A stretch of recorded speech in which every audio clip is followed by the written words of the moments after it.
Guys हाल ही में अक्षरा सिंह का एक स्टेज शो था और ये स्टेज शो है जो पवन सिंह के जिला आरा जिला में था और यहाँ पे अक्षरा सिंह आती हैं और पवन सिंह के कुछ फैंस जो हैं वो अक्षरा सिंह के स्टेज शो पे पवन सिंह का गाना बजाने की डिमांड कर देते हैं।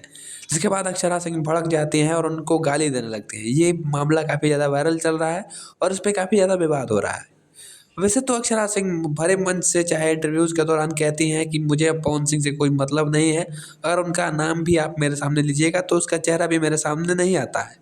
लेकिन जिस तरीके का उनका रवैया है वो कहीं न कहीं देख के ये पता चलता है कि कहीं न कहीं आज भी अक्षरा सिंह पवन सिंह से कुछ न कुछ लगाव रखती हैं। वैसे अक्षरा सिंह कहती रहती हैं कि हम भोजपुरी इंडस्ट्री के शेरनी हैं, भोजपुरी में हमको जो पहचान मिला है वो अपने दम पे मिला है।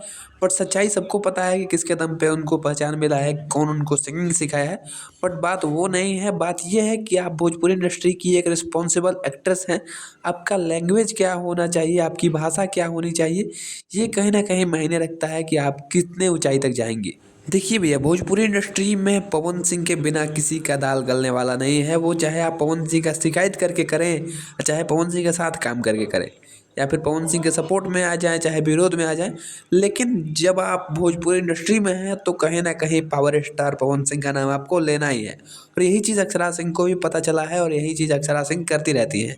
आए दिन वो कहीं न कहीं कंट्रोवर्सीज़ में पवन सिंह की वजह से बनी रहती हैं और यही कारण है कि आज भी उनका गाना जो है वो कुछ लोग सुनते हैं। अगर आपको मतलब नहीं था तो इग्नोर कर देना चाहिए था, बट जिस तरीके का लैंग्वेज आप यूज़ किए हैं कि पवन सिंह के पीछे चलने वाला कुत्ता है, ये है, वो है, ये कहीं न कहीं आपकी मानसिकता को दर्शाता है और ये दर्शाता है कि आज भी अक्षरा सिंह जो हैं वो पवन सिंह से जलती हैं, चाहे उनके काम से जलती हैं, चाहे उनके फैन्स से जलती हैं। और ये दर्शाता है कि आज भी अक्षरा सिंह बिना पवन सिंह के तो कुछ नहीं है। पवन सिंह का नाम लेके ही हैं जो है मार्केट में जो उनका गाना बजता है वो बजता है। या जिस दिन आप पवन सिंह का नाम इनसे हटा दीजिएगा तो इनका गाना कोई नहीं सुनेगा और ये बैन हो जाएँगे।